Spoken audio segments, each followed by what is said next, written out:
So one of the projects that I wanted to get to this summer that I did not get to, and now I really need to get to it, is putting lights on the back of the 1445 for blowing snow. My wife uses the 1445 a good bit. We've got the 60-inch heavy-duty blower for the front of it. And one of the problems we've always had since I bought it is when you're blowing snow with it, you can't see behind you because there's no lights behind you. So earlier this summer, I picked up, this is a combine service door light kit. Had 7 or 8 of these lights. Right here, there's a speaker lights. The kit itself was from the 90s, so it had incandescent bulbs in it. What I've done is I've gone and I've tested them out a little bit. I put LED bulbs in them, and now what we're going to do is we're going to hook them up for the back of the 1445. Now, there are some rear work lights that you can get with this machine. But I mean, this, I think I paid like $40 for the entire work light kit. Like I said, it came with 7 or 8 of the lights. It also came with all of the wiring harnesses. And so this is just some of them down there. And so I'm basically just making use of all that stuff to build this light setup here. Went to the store today. We're going to try out, I've never used these, the heat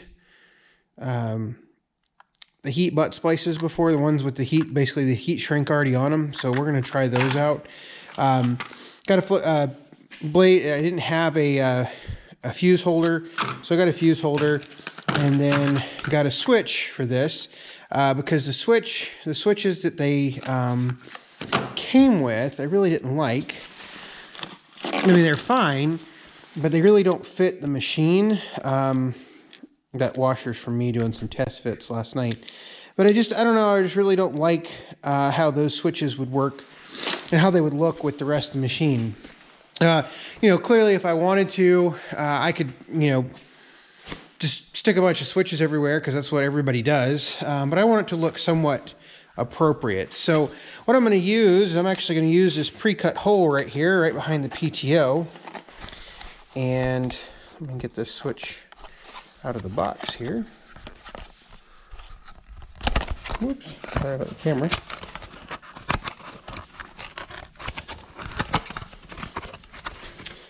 So it should hopefully fit right in here. Yeah. So it'll go right there, and that'll be my new light switch. And ultimately what I'll do is I'll actually run a separate pigtail off of this that I'm going to plug into. I'm just using weather pack connectors like these right here. You can see that. These came on the lights. That's what made them, I think, so attractive for me to use, and I'll explain how I put them up there here in just a minute. But I think I'm going to put the light switch right here. I'll run a pigtail off the front. That way here when I get some time, I need to really figure out how to put some more lights up front on the 1445. Because I've got these 2 work lights already, but I would really like to find a way to put another couple work lights, something to look off to the side. I have gone ahead and ordered some LEDs for these lights right here. So, I don't know. I don't know if I'll use some more of those or not, or use more of the lights I have in the back.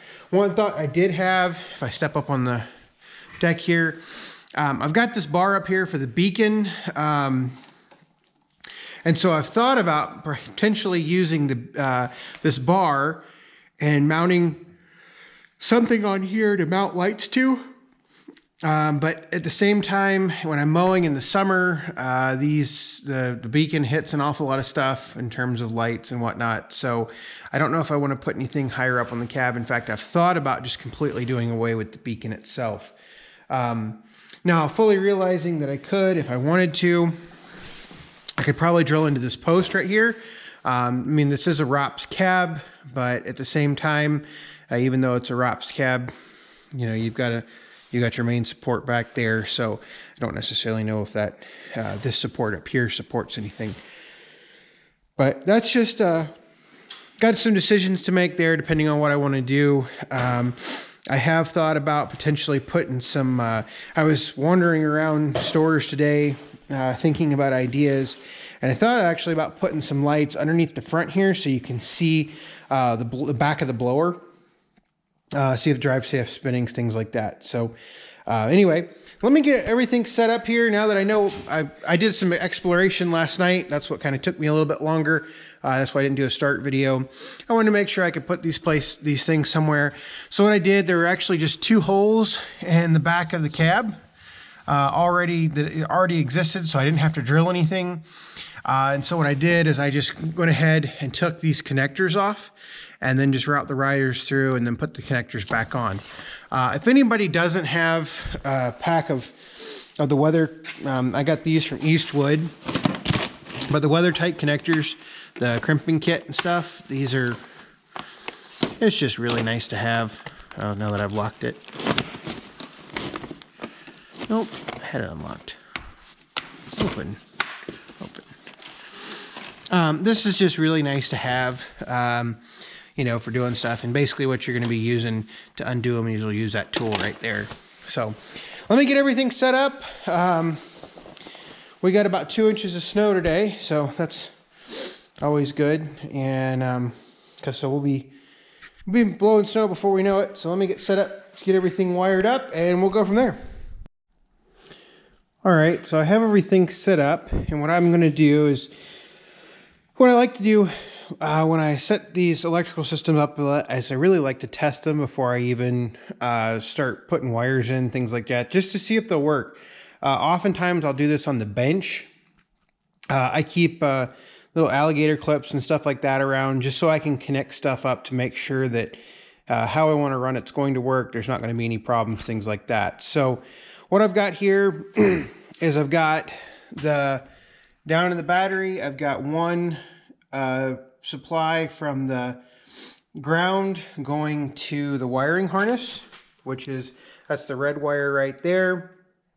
At the same time, I've got another, and these will not be the same colors. I just use all reds for my leads here. And then I've got my power coming from the positive side of the battery up to the light switch here, and then coming out of the light switch, the blue wire that goes down into the wiring harness right there. And if you just flip the switch, they come on. And so there are the lights. There's how much light they put off, which I'm pretty happy with. So I think that's how I'm going to wire it up. So what I'm going to need to do is I'll need to run a ground wire. I'm wondering if, let's try something here. Let's take this ground off. Try not to cause any sparks.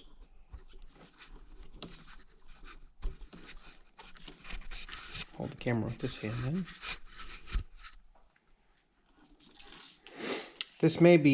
There may be enough ground. Nope. Okay.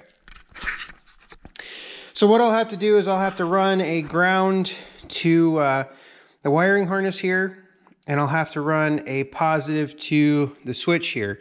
What I might do is I might just bundle all those together and route everything to the switch and then back down, keeps my wiring a little bit more simple. So let me get set up to do that. I'll get everything, figure out how I want to run the wires, because obviously in here is going to be, make sure it doesn't look too unsightly. I can't figure out a really good way to button it up there, but we'll figure that out as we go. So off I go to do that.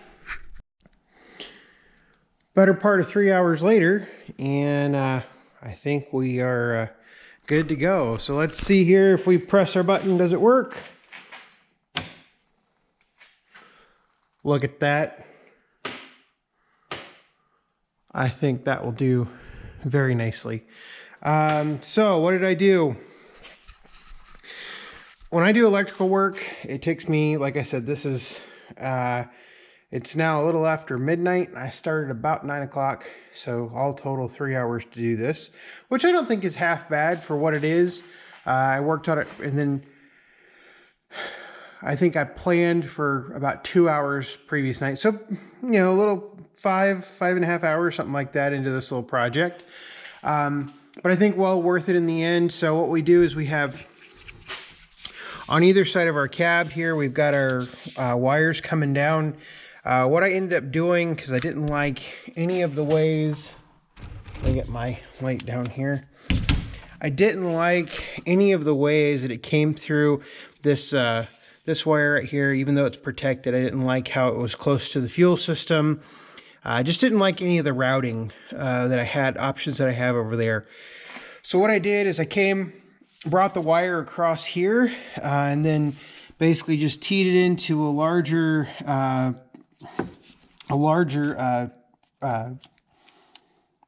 what do you call this stuff?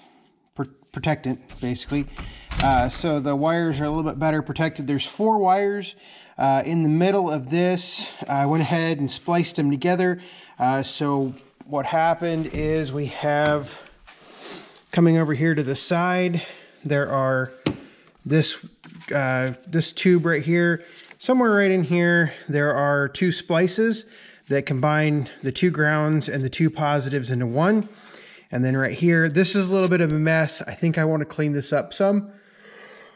In the future, the reason I left it like this is because I want to put a fuse block in. So I left a little bit of extra length here. But what we've got is we've got our ground wire right here, which is the blue. The reason I use blue is because what I had the most of.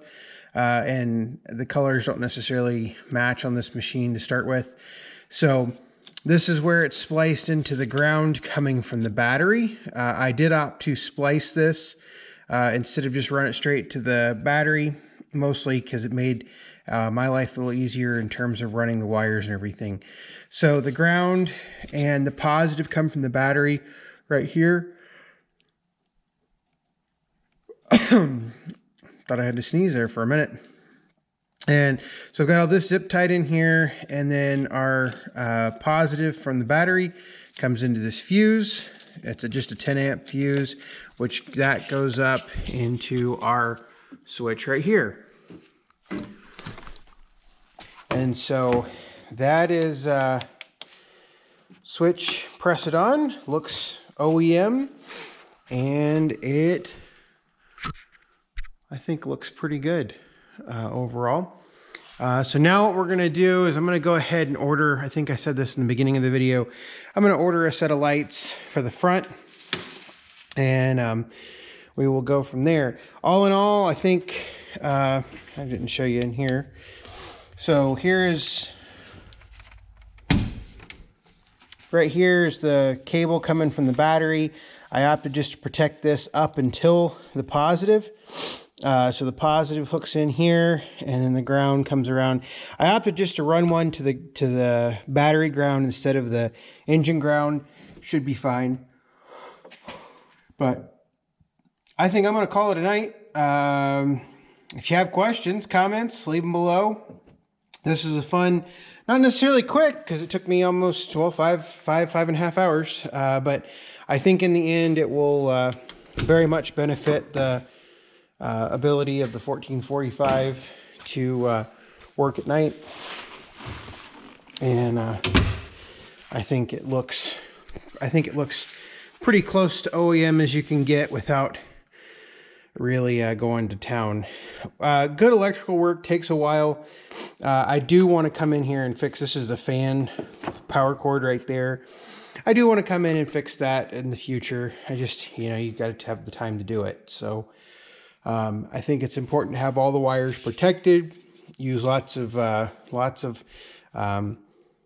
zip ties. Use lots of electrical tape where it's needed.